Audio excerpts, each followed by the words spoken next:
Hello everyone, welcome back to our channel. आज से हम स्टार्ट करने जा रहे हैं एक बहुत ही powerful journey, that is stock market mastery series. अगर आप स्टॉक मार्केट में इन्वेस्ट करना चाहते हैं या फिर फाइनेंस के फील्ड में एक्सपर्ट बनना चाहते हैं या सिर्फ अपने पैसों को ग्रो करना सीखना चाहते हैं तो ये सीरीज बिल्कुल आपके लिए ही है।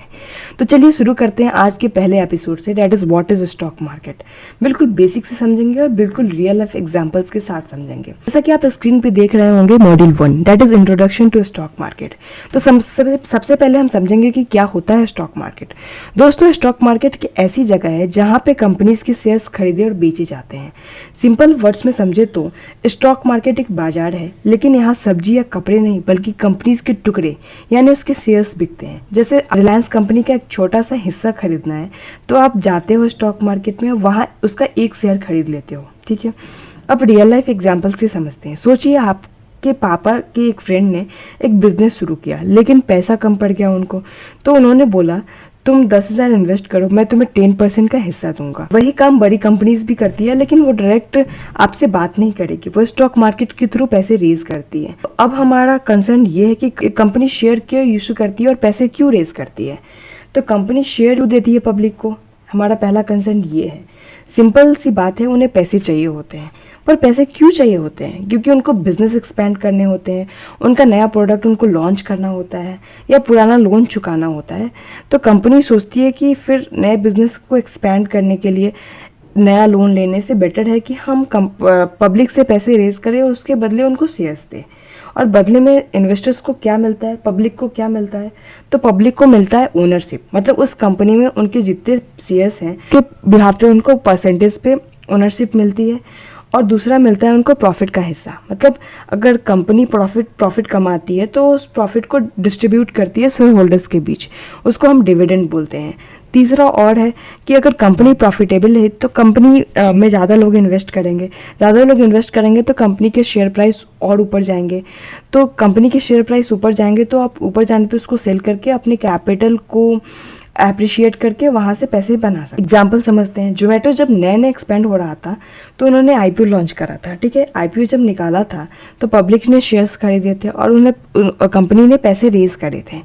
तो ऐसे होता है कंपनी को एक्सपेंड करने के लिए एक सिंपल सी प्रोसेस है कि कंपनी पैसे लेती है, कंपनी पैसे रेज करती है पब्लिक से और उसके बदले कंपनी जो है वो पब्लिक को शेयर्स देती है, मतलब कंपनी में एक छोटा सा हिस्सा देती है। ठीक है, अब हम समझेंगे रोल ऑफ एनएससी, सेबी और बीएसई। तो सबसे पहले सेबी क्या होता है? SEBI securities and exchange board of India. SEBI का काम है, मतलब सेबी स्टॉक मार्केट का पुलिस होता है, चौकीदार होता है, जो इंश्योर करता है कि कोई चीटिंग ना करे, सब कुछ ट्रांसपेरेंट हो और इन्वेस्टर्स का पैसा सेफ रहे। फिर एनएससी की बात करते हैं। NSC is national stock exchange, मतलब इंडिया का टॉप एक्सचेंज जहाँ पे मोस्ट ट्रेडिंग होती है। निफ्टी 50 का नाम सुना होगा आपने, वही एनएससी का इंडेक्स होता है। Nifty 50 is the index of NSC. अब बॉम्बे स्टॉक एक्सचेंज की बात कर लेते हैं, बीएसई की। तो एशिया का सबसे पुराना एक्सचेंज, ये सेंसेक्स प्रोवाइड करता है। तो एग्जांपल देखते हैं, जब आप कोई शेयर बाय करते हो ग्रो या जीरोधा पे, तो वो ऑर्डर एक्चुअली कहाँ एग्जीक्यूट होता है? वो एक्चुअली बीएसई और एनएससी पे एग्जीक्यूट होता है। सेबी देख रहा होता है कि सब कुछ रूल्स के हिसाब से चल रहा है या नहीं। तो सेबी यहाँ पे पुलिस का काम करता है स्टॉक मार्केट में। और आप जीरोधा, ग्रो या फिर आप स्टॉक, इन सबको ब्रोकर, मतलब as a platform, broker platform use करते हो। और एक्चुअली ऑर्डर कहाँ पे एग्जीक्यूट होता है? तो एनएससी और बीएसई पे होता है। अब हम बात करेंगे मॉड्यूल 2 की। मॉड्यूल 2 में हम डिस्कस करने वाले हैं स्टॉक मार्केट पार्टिसिपेंट्स, मतलब इन्वेस्टर्स कौन होते हैं, ट्रेडर्स क्या होता है, कौन होते हैं, ब्रोकर्स, रेगुलेटर्स, एफआईआईएस, डीआईएस। तो सबसे पहले हम समझते हैं investors versus traders. Stock market में दो मेन कैरेक्टर होते हैं। सबसे पहले इन्वेस्टर्स, ये लॉन्ग टर्म के लिए शेयर्स खरीदते हैं, जैसे कि वारेन बफेट। अब एक बार इन्वेस्ट किया और 10 साल तक उस कंपनी में होल्ड कर लिया, तो ये इन्वेस्टर्स का काम होता है। ट्रेडर, ये शॉर्ट टर्म के लिए, ये लोग जो होते हैं वो शॉर्ट टर्म में पैसे कमाना चाहते हैं, जैसे कि आज खरीदा और कल बेच दिया। एग्जाम्पल से समझते हैं। इन्वेस्टर का एग्जाम्पल लेते हैं कि रमेश है। रमेश ने टीसीएस के शेयर लिए 3,000 में और 5 साल तक होल्ड किया। ऑफकोर्स कंपनी अच्छी है, कंपनी फंडामेंटली स्ट्रांग है, तो कंपनी की शेयर प्राइस भी बढ़ेगी क्योंकि ज़्यादा से ज़्यादा लोग उसमें इन्वेस्ट करेंगे। तो वो कैपिटल एप्रिसिएशन का वेट कर रहा होता है, उसके बाद 5 साल बाद उसको सेल करेगा तो उसको ज़्यादा पैसे मिलेंगे।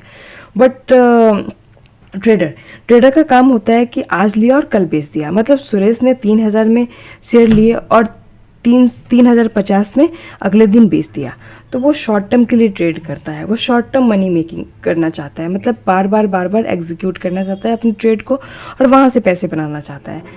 फिर हम बात करते हैं ब्रोकर एंड रेगुलेटर्स की। ब्रोकर्स कौन होते हैं? आप और स्टॉक मार्केट के बीच का एक ब्रिज होता है ब्रोकर, जैसे कि जीरोधा, ग्रो, ऑप स्टॉक्स, ठीक है। इनके थ्रू आप बाय और सेल करते हैं। अब रेगुलेटर क्या होता है? रेगुलेटर जैसे कि सेबी जैसे इंस्टीट्यूशंस को रेगुलेटर बोलते हैं, जो ये इंश्योर करता है कि कोई स्कैम या कोई मैनिपुलेशन ना हो।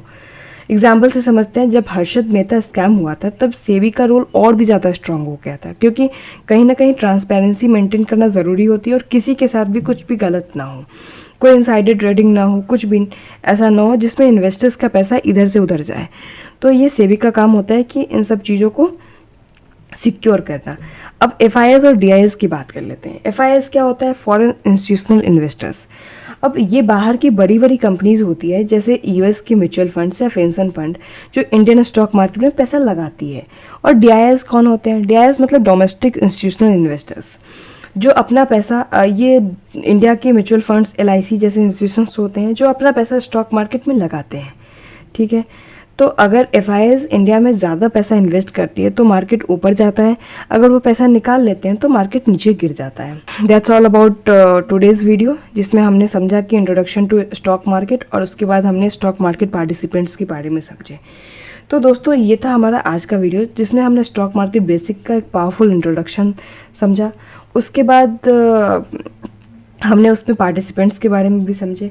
तो आपको कैसा लगा ये वीडियो मुझे कमेंट करके ज़रूर बताना। और हाँ, अगर आप रियल लाइफ एग्जाम्पल्स के साथ स्टॉक मार्केट सीखना चाहते हो तो आप अभी के अभी चैनल को सब्सक्राइब कर लो और बेल आइकन दबा दो।